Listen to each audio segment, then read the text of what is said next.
बिस्मिल्लाहिर्रहमानिर्रहीम। असदार चौधरी दी Twitter show के साथ व्यूवर्स, बुशरा पिंकी जो है वो फाइनली जेल से रिहा होकर केपीके जो है वो चली गई है। तो आगे उसके जो है वो क्या मंसूबे हो सकते हैं, वो क्या कर सकती है और उसको क्या जो है वो करना चाहिए। बुशरा जो है वो इस वक्त ज़ख्मी एक सांप है, नागन है। तो वो तो अगर कोई समझता है कि वो शायद कोई खामोशी से रहेगी और जो है वो बिल्कुल पहले जैसा किरदार जैसे वो पीछे रह के अदा करती थी वो उस तरह का करेगी, तो मेरा नहीं ख्याल। उसका जो केपीके जाना है और उसके साथ साथ ये कि वहाँ पे जाके फ़ौरी तौर पे इजलास जो है वो तलब करना और पार्टी के जो अमूर है, सियासी अमूर है, उनको जो है वो डिस्कस करना, सँभालने की कोशिश करना, तो ये एक वाज़ेह जो है वो निशानी है कि वो प्रैक्टिकल सियासत के अंदर जो है वो खुद अब आएगी। और मुझे लगता है कि वो मरियम नवाज़ की तरह इस पे ये कि आईनी तौर पे देखने की ज़रूरत है कि प्रोविंशियल असेंबली के ऊपर वो डोमिसाइल अगर वहाँ का नहीं है, तो क्या वो उस सूबे की वहाँ पे इलेक्शन लड़ सकती है। लेकिन ये कि वो यकीनन एक तो कोशिश करेगी कि किसी सियासी जो है वो पोजीशन के ऊपर, रोल के ऊपर आए, ताकि दोबारा गिरफ्तारी जो है वो आसानी से ना हो सके, क्योंकि वज़ीर आला को गिरफ्तार करना, सेनेटर को गिरफ्तार करना, ये एक कल जो है ना वो चीज़ होती है। और बीइंग अ फीमेल, अगर वो फीमेल सेनेटर है या उसके अलावा ये कि वो अगर वज़ीर आला है, तो फिर तो बहुत ही मुश्किल तरीन काम है उसको गिरफ़्तार करना। और फिर दूसरी चीज़ ये है कि उसकी जो जो ह्यूमिलेशन, उसके पॉइंट ऑफ व्यू से देखें, वो जो अदालत में इद्दत में निकाह वाला केस था, जो ह्यूमिलेशन हुई है, उसके बाद वो ख़ावर मानका समेत अपने तमाम मुखालिफिन को एक बार ये साबित ज़रूर जो है ना वो करना चाहेगी कि मैं जो है ना, अगर मेरे साथ ये किया है तो मैं ये दोबारा वापस बाउंस बैक की हूँ, मैं वापस आई हूँ। तो वो औरत जो है वो यकीनन जो है ना वो एक ज़ख्मी नागन की तरह अब बहुत ख़तरनाक हो गई है। वो बहुत ज़्यादा सख्त वार करेगी। और केपीके के बारे में मैं पहले भी जो है ना वो कहता हूँ कि ये एक ऐसा जो एक वीक पॉइंट है, वो एक एपी सेंटर है जहाँ से ये सारा वायरस जो है ना वो फैलता है और फिर हर तरफ जो है ना उसके पाकिस्तान के ऊपर जो है वो असरात मुरतब होते हैं। वहीं से जो है ना वो सारा प्रोटेस्ट जो है वो इनिशिएट होता है। उसके अलावा उस सूबे के सारे वसाइल जो हैं वो जितने भगौड़े हैं उनके ऊपर भी लग रहे हैं। और उसके साथ साथ ये कि सोशल मीडिया सैलरीज हो, कंपेन्स जो चलती हैं, फंड्स वहाँ से सारे जो है ना वो इंटरनेशनली और लोकली जो है ना वो इंटरनेशनली तो खैर इनकी वो अपनी फंड रेजिंग होती है, बट ये कि लोकली जो है वो सारा एक्सपेंस जो होता है वो सूबे के ज़रिए से जो वो मोस्टली जो है वो डिस्बर्स हो रहा होता है। जो भी कानून की खिलाफ वर्जी करता है और वो शिकंजे में आने का डर होता है, तो वो फ़ौरन भाग के जाके केपीके के अंदर जो है ना वो पनाह लेता है। तो वो सूबा जो वो एक एपी सेंटर है। जितनी ज़्यादा इमरानाइजेशन है वहाँ पे हुई है और वहाँ से इमरानाइजेशन जो है वो फैलती है, तो अगर डी इमरानाइजेशन हमें करनी है तो वो उस सूबे से ही जो है वो स्टार्ट करना पड़ेगा। उस सूबे को जो है वो वहाँ से इक़्तिदार इनका ख़त्म करना पड़ेगा। इक़्तिदार जब ख़त्म हुआ था इंटरिम सेटअप के अंदर, तो फिर आपने देखा था कि ये किस हद तक जो है वो कमज़ोर हो चुके थे और इनकी जो है वो हालत इतनी वो ख़राब हो गई थी।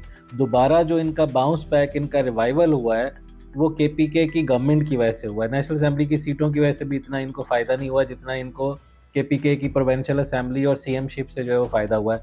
तो उस सूबे के अंदर हर सूरत में मेरी पहले भी इस चीज़ पे राय थी कि चाहे वो गवर्नर राज लगाएँ, चाहे वहाँ पे जो है वो तरीक़े-ए-एतमाद फॉरवर्ड ब्लॉक बनवा के वहाँ पे वो तरीक़े-ए-एतमाद लाई जाए और एक ऐसा जो है वो वज़ीर आला वहाँ पे आए जो कि जीबी का जैसे है कि वो पीटीआई का बंदा है, लेकिन ये कि वो एक न्यूट्रल जो है ना वो हो गया, क्योंकि लोगों ने वहाँ पे बगावत कर दी और बागी जो अरकान थे उन्होंने पीटीआई से जो बगावत की हुई थी, उन्होंने अपने अंदर से एक वज़ीर आला जो है वो उसको नॉमिनेट किया और उसको जो है वो दूसरी पॉलिटिकल पार्टीज़ ने वोट दे दिया। नून लीग ने, पीपल्स पार्टी ने, और उसके साथ-साथ वहाँ की जो शायद जेयूआई की कोई सीट है, तो वहाँ पे कश्मीर में तो नहीं, लेकिन ये कि जीबी में ऐसे हुआ और कश्मीर में भी ऐसे ही हुआ कि जेयूआई की नहीं थी, लेकिन ये कि वहाँ पे पीपल्स पार्टी, नून लीग ने पीटीआई के बंदे को, फॉरवर्ड ब्लॉक के बंदे को प्राइम मिनिस्टर जो है वो बना दिया।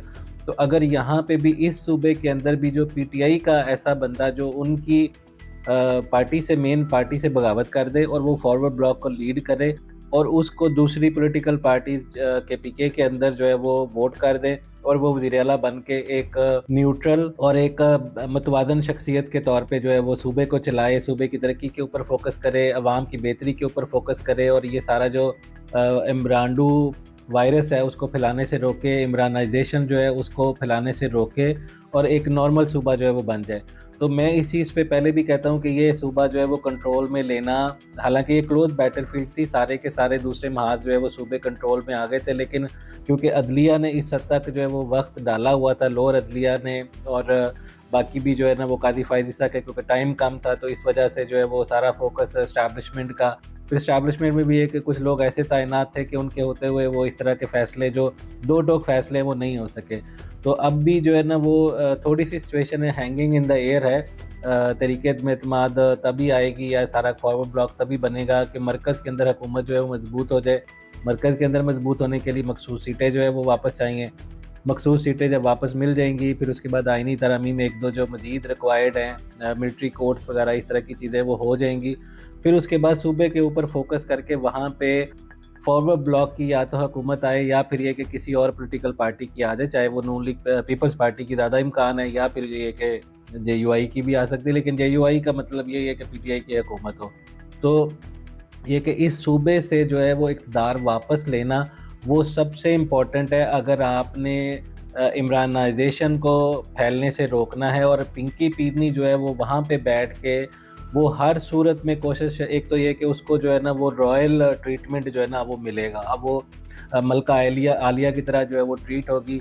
अगर वो बनी गाला में होती तो वहाँ पे बगिंग हो सकती थी, बहुत सी बातें जो है ना उसकी वो सुनी जा सकती थी, उतने वसाइल नहीं होने थे, लोगों ने स्पेशल केपीके से चल के आना था, हर चीज़ के ऊपर नज़र होनी थी कि जी क्या इसको सप्लाईज़ पहुँचाई जा रही हैं, खाने पीने से लेके बाकी भी हर चीज़, उसके लोगों का, विज़िटर्स का, गेस्ट का आना जाना मिलना, वो एक अलग सूबे के अंदर आना है, तो सारा कुछ जो है वो, और फिर ये कि हो भी इस्लामाबाद की टेरिटरी के अंदर, तो वो सब एजेंसियों की नज़र में और वफाकी इदारों की नज़र में होता। तो ये कि अब केपीके के अंदर जो है वो तो उनको सत्ता ही खैर है, अब तो कोई मसला ही नहीं होगा। अब तो वज़ीर आला हाउस के अंदर पार्टियाँ होंगी, वहाँ पे दावतें होंगी, वहाँ पे जो है ना वो साज़िशें होंगी, फिर उसके साथ ये कि वहाँ पे दरबार लगाए जाएँगे, लोग आके सलाम मारेंगे, फिर उसके बाद वहाँ जोड़-तोड़ होगी। तो एक फ़ौरी तौर पे तो जब तक वो कोई सियासी ओहदा नहीं लेती है, लेकिन तब तक वो वज़ीर आला जो de facto है वो तो वही है। वो औरत जो है वो मुकम्मल निज़ाम को सँभाल लेगी। वहाँ पे बैठ के जो है वो बटन जो है ना उसके हाथ में होगा, सब कुछ जो है वो ट्रिगर जिस चीज़ को करना होगा वो किया करेगी। सोशल मीडिया हो, इंटरनेशनल सोशल मीडिया हो, फिर उसके साथ-साथ ये कि लोकल पॉलिटिशियंस हों, उनको एक्टिव करना हो, धमकियाँ देनी हो, टिकटों की बात करनी हो, उनको कहना है बंदे निकाल के लाओ, वफाक पे हमला करना हो, इस्लामाबाद लॉन्ग मार्च लेके आना हो, तो वो गंडापुर जो उसके बारे में है कि जी एस्टैब्लिशमेंट का शायद कंप्रोमाइज़ है, ये है, वो है, तो वो सारी चीज़ें अब अपने हाथ में कंट्रोल में ले लेगी। अब ये कि क्या उसकी डील से कोई हुई है वापसी? मेरा नहीं ख़्याल कि उसकी जो है वापसी डील से हुई, क्योंकि अदलिया जो एक तो केसेज़ जो है वो उसके सारे के सारे केसेज़ में ज़मानत दे चुके थे, ये आखिरी केस था। इसके अंदर भी ज़मानत उसको जो है ना वो जो है ना वो मिलनी थी, क्योंकि वो केस जिस जज के पास था तो वो तो उसको फैमिली मेंबर समझता है। और फिर उसके साथ-साथ ये कि जिस तरह से 2-3 दिन उसकी जो रोक-कार है वो भी लेट की गई, गलत बन गई, वो सारा कुछ हुआ। और भी ये कि अगर उसकी गिरफ्तारी किसी और केस में डालते तो इंटरनेशनल प्रेशर भी होता कि जी ख़वातीन जो है ना उनको इस तरह से जो वो किया गया है। तो अब एक एंगल ये भी है कि जी उसको जो है ना वो पार्टी टेक ओवर करेगी, और उसके साथ-साथ उसकी बहनों को भी ज़मानत मिल गई है। तो वो भी जो है ना वो टेक ओवर करने की कुछ ना कुछ करेंगी, और फॉरवर्ड इनके अंदर जो है ब्लॉक्स बनेंगे, पार्टी मुख्तलिफ हिस्सों में तक़सीम होगी। लेकिन मेरी नज़र में ये औरत जो है वो इतनी ख़तरनाक है, ये इतनी जो है वो कनिंग है, ये औरत बदला लेने और उसके अलावा अपना आप दिखाने कि मैं बहुत बड़ी चीज़ हूँ, ये किसी भी हद तक जाएगी। तो ये एक राबड़ी देवी की तरह, जिस तरह उसका शौहर जो है वो लालू प्रसाद यादव जो 90s की दहाई में वो चारा स्कैंडल में जो है ना वो जेल में गया था वज़ीर आला होते हुए, तो उसके बाद वो एक अनपढ़ जाहिल औरत जो है वो वज़ीर आला बनी थी बिहार सूबे की, इंडिया के अंदर। तो अब इसका शौहर जो है वो जेल में है, तो ये औरत जो है वो अगर वज़ीर आला बन सकती है तो वज़ीर आला बनेगी, नहीं तो de facto वज़ीर आला होगी। और उसके अलावा अगर सेनेट में जा सकती है, या फिर ये कि कोई और ऐसी चीज़ जिससे वो ये कि गिरफ़्तारी से भी आइंदा उसका रास्ता जो है ना वो जो है वो रुक जाए, और गिरफ़्तारी का चांस और इम्कान कम से कम हो। और उसके साथ-साथ ये कि वो औरत जो है वो ज़्यादा वसाइल उसके साथ-साथ पावर को जो है वो उसके हाथ में होगा, तो वो सब चीज़ों को जो है कंट्रोल करेगी, वो सारी सियासत का रुख जो है वो मुतय्यन करेगी। वसाइल उसके हाथ में होंगे, उसने अपनी फ़रागोगियाँ जो है वो खड़ी कर देनी है। एक वो उसने जो वो छोटी सी वो पिद्दी सी जो है ना वो क्या वो बिल्ली सी जो है वो जो वकील और लड़की है, और उसके साथ-साथ उसने अब ये कि और भी अपनी फ़रागोगियाँ जो है ना वो सनम जावेद जैसी भी खड़ी करेगी, और भी बहुत से उसके तो अब तो वो बहुत से किरदार आएँगे। गंडापुर से वैसे ही बहुत लोग नाराज़ हैं, तो गंडापुर को जो है वो इस चीज़ पे वो साइडलाइन भी करेगी, उसको अपना या तो पपेट बनाएगी या किसी और बंदे को जो है ना वज़ीर आला बनाएगी। बहरहाल ये कि ये औरत जो है वो अब सूबे के अंदर गंद करेगी और वफाक के अंदर भी गंद करेगी, मुझे जो लगता है। और इसका रास्ता जो है वो रोकने के लिए फॉरवर्ड ब्लॉक जैसे ही मखसूस सीटें वापस मिलती हैं वफाक के अंदर, और आइनी तरमीम मज़ीद होती हैं, सेनेट से कोई 1-2 सीटें मिलती हैं, तो उसके बाद फ़ौरी तौर पे इस सूबे के अंदर फॉरवर्ड ब्लॉक बनवा के इस औरत को वहाँ से भी निकलवाया जाए और इसको वापस बनी गाला और आने वाली थाह पे इसको ज़मान पार्क में जो है ना वो लाया जाए, अगर गिरफ़्तारी इसकी जो है वो दोबारा करनी है। क्योंकि इसके तो अभी ज़मानतें हुई हैं, ट्रायल तो अभी चल रहा है, केसेस में इसको सज़ाएँ तो होनी हैं। जितनी करप्शन तबाही की है इस औरत ने की है ना, वो किसी और ने नहीं की है पीटीआई के अंदर। इमरान खान को ये औरत नचा रही थी, अब इसके 2-3 इसके जो फ़ेवरेट लोग हैं ना वो जेल के अंदर हैं, जिनकी वजह से ये ज़ख्मी साँप है। एक इसका फ़ैज़ अंदर है, जिसके साथ इसका बड़ा जो है ना वो ख़ास ताल्लुक़ था, और एक इमरान अंदर है। तो ये उनको निकलवाने की कोशिश इमरान को तो ख़ैर करेगी, लेकिन एक फ़ैज़ को तो ख़ैर नहीं निकलवा सकती। तो बहरहाल ये है कि ये औरत जितनी इसने ये करप्शन की है और उसके अलावा तबाही मचाई है, फिर जादू टूने, फिर उसके बाद ये कि इसने जो जो गंद है पूरे मुआशरे के अंदर फैलाया, पीछे से सारा कुछ ये कंट्रोल कर रही थी। तो ये औरत जो है वो अब इसके हाथ में फिर दोबारा सारा कुछ आ गया। इसको सज़ाएँ मिलनी चाहिए थी, वो केसेज़ अभी जो है वो चल रहे हैं। उन केसेज़ में सज़ाएँ जो है उम्मीद है होंगी, केसेज़ इससे ज़्यादा बनने चाहिए थे, इससे ज़्यादा शवाहिद जो है ना वो होने चाहिए थे। लेकिन क्योंकि रिश्वत भी इस तरह से चलती है ना कि वो कैश डीलिंग हो रही होती है, जिसके ज़रिए से हुई, जिसने दी ना देने वाला मानता है, क्योंकि उसने भी आगे करप्शन करनी होती है, वो पोस्टिंग लेता है, दी उसने होती है। अगर फ़राह गोगी के हाथ में, तो फ़राह गोगी यहाँ पे है नहीं, और फ़राह गोगी ने किसको आगे वो कैश पकड़ाया होता है, और वो पिंकी पीरनी को भी दिया है, तो पिंकी पीरनी ने कहाँ पे बिले लगा दिया वो कैश। तो इसलिए बहुत से जो है वो केसेस तो खैर वो ट्रेसेबल ही नहीं है।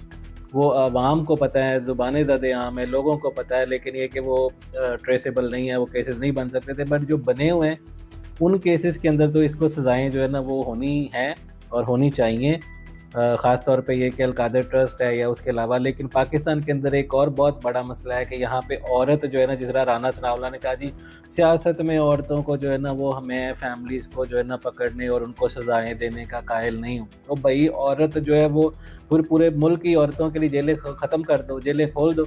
औरत अगर कत्ल करेगी, औरत करप्शन करेगी, औरत जो है वो अगर इस तरह से मुल्क की तबाही कर रही है, औरत अगर कोई एजेंट है या कोई भी इस तरह की चीज़ें ख़तरनाक कर रही है, कोई भी जराइम करे, औरतों के लिए जेल है, औरतों के वाली जेल में रखा जाता है। तो ये औरत मुकम्मल तौर पे एक सियासी औरत थी, जो हर तरह से, जिसकी ऑडियोज़, वीडियोज़ जो है वो सारी मंज़र-ए-आम पे हैं कि ये इस तरह से कर दो, तो वैसे कर दो, तो तोहफ़े ले रही थी। और आसिम मुनीर का तो असल रौला ही इस औरत की वजह से शुरू हुआ था, जब इमरान खान के सामने केसेस जाके फ़ाइल रखे थे इस औरत की करप्शन की, और उस वजह से जो है ना वो कहानी वहाँ से शुरू हुई थी। तो ये औरत कहाँ से सती सावित्री हो गई और वो सियासी हो गई, और फैमिली की ख़वातीन को इन्वॉल्व नहीं करना चाहिए।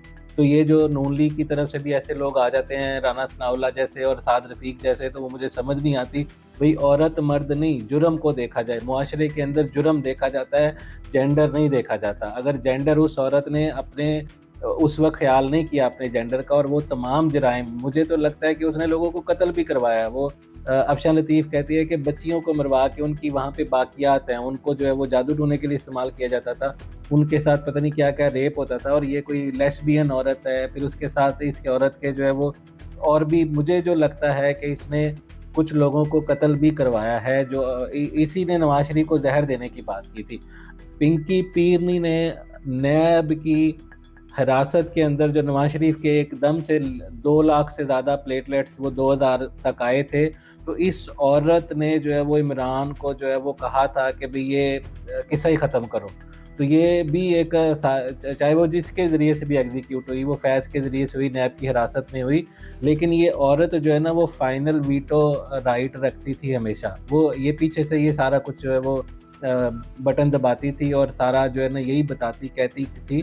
तो इस औरत को, घर की औरत, और वो इस तरह से तो अंडर एस्टिमेट मत करें। अगर कोई समझता है एस्टैब्लिशमेंट के साथ डील के ज़रिए से बाहर गई है, तो ये डील करने के ज़ाहिर ना करने के उस प्रोसेस के दौरान भी बहुत नुकसान करेगी, और ऐसे लोग बिल्कुल भी जो है वो काबिल एतबार नहीं है। ये अभी अदालतों के ज़रिए से जो है ना वो अपनी ज़मानतें वो लेके गई है, उस पे कोई कर भी सकता था प्रोसिक्यूशन आगे से कि जी हमने मज़ीद तफ्तीश करनी है, जज भी ऐसा था। फिर उसके साथ 2-3 दिन रोककार भी रोकी गई। तो और औरत फैक्टर भी था, फिर ये कि इंटरनेशनल प्रेशर भी था, तो वो फिर बहनें भी अंदर थी। तो मुझे मतलब लगता है कि कोई इतना अगर तो उसने वाक़ई जो है ना इमरान खान के खिलाफ सबूत इस तरह की कोई चीज़ दी है और उसके अलावा वो पार्टी वो टेक ओवर करेगी, तो देख लेते हैं कुछ महीनों तक उसके जो है ना वो हरकत और वो सारा कुछ। बहरहाल ये कि एक गंदी गंदी औरत से, मतलब एक गंदे इंसान से आप एक गंदे इंसान का काम ख़त्म करवाना चाह रहे हैं और फिर उसके बाद आप उसको भी न्यूट्रलाइज़ करेंगे। अगर आपकी ये स्ट्रैटेजी है तो चलिए ये भी देख लेते हैं कि जी आपने एक गंदे इंसान को पहले जो है ना वो अपना एजेंट बनाया है। वो सूबे का नुकसान करेगा, पहले वफ़ादारियाँ साबित करेगा कि हाँ, मैं अंडर कवर नहीं हूँ और मैं आके सूबे के जो है ना वो और सारा कुछ जो है वो निज़ाम सँभाल के पार्टी को कंट्रोल करके तो इमरान का कोई ख़ात्मा करूँगा। वो तो पहले ही वादा माफ़ बन सकती थी, आराम से वो अपने घर जाके बैठ सकती थी, एग्ज़ाइल में जा सकती थी, मुल्क से बाहर जा सकती थी। लेकिन ये कि उसको सिस्टम में ला के तो वो टेक ओवर करवाया गया। मुझे अभी तक ये बात समझ नहीं आई कि वो अंडर कवर है और किसी डील के साथ जो है ना वो गई है। देखते हैं कि ये औरत जो है वो कितना उस सूबे को मज़ीद गंदा करती है, कितना वहाँ पे फ़ाशिज़्म फैलाती है, रूहानियत फैलाती है, मज़ीद लोगों को दीन से दूर करती है और वहाँ पे जादू-टूना जो है वो आम करती है, करवाती है और वो सारी हरकतें करती है कि जी सुइयाँ चुभोना, पुतले लेके वो सारा कुछ जो है ना वापस जारी करवाती है। बहरहाल ये ख़तरनाक औरत है, इसका वहाँ पे जाना, वसाइल का इस्तेमाल करना, बांदर के हाथ में माचिस दे दी गई है। तो उम्मीद यही है कि अल्लाह कोई बेहतरी करे, इनको शऊर आए और वो तरीके एतमाद वाला वहाँ पे करें, फॉरवर्ड ब्लॉक बनाएँ और इस औरत को कोई एजेंट जो है ना वो ना बनाएँ। इस जैसी औरतों से बचें। बहरहाल ये कि उसकी बहनें भी अब बाहर आएँगी तो वो देखते हैं कि वो आगे से जो है वो क्या चाँद चढ़ाती हैं और इनके जो कपड़े हैं वो जिस तरह से गंदे कपड़े जिस तरह अवाम में धुलते हैं तो वो भी देखेंगे। बहरहाल ये कि ये चस्के लेने के चक्कर में सूबे का काफ़ी नुकसान होगा, मुल्क का भी नुकसान होगा और ये हिजानगिरी जो है वो पाकिस्तान में सरमायाकारी के लिए भी ज़हर कातिल साबित होती है। तो इस हिजानगिरी को कम करना पड़ेगा। बिल्कुल दो टोक जिस तरह से जीबी के अंदर, कश्मीर के अंदर लोग आए थे और वो बिल्कुल सुकून हो गए थे, इस तरह के लोगों की ज़रूरत है अगर आप उनको कोई अंडर कवर भी एजेंट भी बनाते हैं। लेकिन अगर आप समझते हैं कि जी इमरानाइज़ेशन ख़त्म करने के लिए हमें इस तरह का ही जो है ना कोई चाहिए जो उनके भेस में और वैसा ही रवैया रखे, तो वो आपने गंडापुर का भी देखा है कि वो एजेंट बन के तो उसने ज़्यादा ही वफाक के ख़िलाफ़ नफ़रत फैलाई है, ज़्यादा ही इमरानाइज़ेशन की है और वो कोई इतना ज़्यादा उसने फ़ायदा नहीं पहुँचाया। बस चंद एक मरतबा के 1-2-3 मरतबा ला के गालियाँ दे के लोगों को ला के नुकसान करवा के जान बर्पा करके फिर वापस चला गया। तो ये सीधा-सीधा भी काम हो सकता है। भई फॉरवर्ड ब्लॉक बनवाएँ 10, 20, 30, 40 लोगों का और वो अपना वज़ीर आला नॉमिनेट करें और मखसूस सीटें जब वापस मिलेंगी तो इधर से नून लीग और पीपल्स पार्टी वोट दे के तो उनमें से किसी बंदे को वज़ीर आला बनवा दे। जो बंदा एक मुनासिब शख्सियत का हो, मुतवाज़न हो और फिर वो सूबे को आराम से चलाए। तो इस तरह से जो है ना इस वायरस तो ख़त्म हो जाएगा जब इक़्तिदार ख़त्म हो जाएगा। जब तक इक़्तिदार है तो वायरस है और वो जब इक़्तिदार ख़त्म होगा तो वायरस जो है उसकी शिद्दत काफ़ी कम हो जाएगी। फिर उसके बाद मज़ीद आप अपनी आर्मी एक्ट के तहत जो है वो सज़ाएँ दें, लोगों को इबरत का निशान बनाएँ। जो 9 मई वाले थे, इमरान खान को ट्रायल करें, पाकिस्तान को जो है वो सीधा जो है ना वो चलाएँ, अदलिया के बारे में मज़ीद रिफ़ॉर्म्स लेके आएँ, तो सीधा-सीधा रखें। इतना कॉम्प्लिकेटेड, इतना जो है वो आप राजनीति जो है वो करने की और गुंजल डालने की क्या ज़रूरत होती? इतना ज़्यादा जितना ज़्यादा आप ये करते हैं ना कॉम्प्लिकेटेड और गुंजल डालते हैं, उतना ही पाकिस्तान जो है ना वो अनसर्टेनिटी का शिकार होके तो वो स्लो आगे बढ़ रहा है। बहुत सी चीज़ें हमारी जो है वो जल्दी हो सकती थी, वो देर से हो रही हैं। तो मज़ीद कौम का टाइम जो है वो ज़ाया होगा इसी तरह से और फिर उन लोगों को उम्मीद लगी रहेगी। इनकी उम्मीद तोड़ दें। 9 मई के बाद जैसे उम्मीद टूटी थी ना तो एकदम से जो है ना वो ऐसे लगा था वायरस ही ख़त्म हो गया। तो उस तरह का एक सूबे से इक़्तिदार ख़त्म करें और फिर 9 मई के वालों का ट्रायल करें और आर्मी एक्ट वाली जो तरमीम है वो लाएँ सीटें मिलने के बाद। तो बिल्कुल इनका हौसला ही तोड़ दें। इस औरत के निकलने से हौसला बुलंद हुआ है, इनको दोबारा रूह मिली है, इनको बार-बार ऑक्सीजन मिलती है, जिस तरह से इलेक्शन में हुआ था 8 फरवरी के इलेक्शन से इनको नई जो है ना वो ऑक्सीजन मिली थी, तो अभी इनको दोबारा ऑक्सीजन मिली है। तो बहरहाल ये गुंजल जो है वो डालेंगे, तो इस पे देखते हैं कि ये गुंजल जो है ना वो उल्टा आपको ही मज़ीद ना जकड़ ले, नुकसान जो है वो ज़्यादा मुल्क का, सूबे का हो। मतलब गलत से गलत ही निकलेगा। अगर कोई थोड़ा बहुत कि जी बड़े दुश्मन को मारना है, तो बड़ा दुश्मन जो है ना, मेरा नहीं ख्याल कि वो इतनी जल्दी से इस तरह मरेगा। वो जिस तरह मैंने बताया कि सीधे-सीधे तरीके से ज़्यादा जो है वो काबू आएगा, इक़्तिदार इनके हाथ से ले लिया जाए, तो ये आधी मौत इनकी वहीं पे हो जाती है। तो ये पिंकी पिरनी के बारे में मज़ीद इंशाल्लाह जैसे-जैसे शवाहिद और चीज़ें सामने आएँगी, इस पे मज़ीद वीलॉग भी करेंगे। व्यूअर्स अपना ख़्याल रखिए, इंशाल्लाह फिर दोबारा मुलाकात होती है। अल्लाह हाफ़िज़।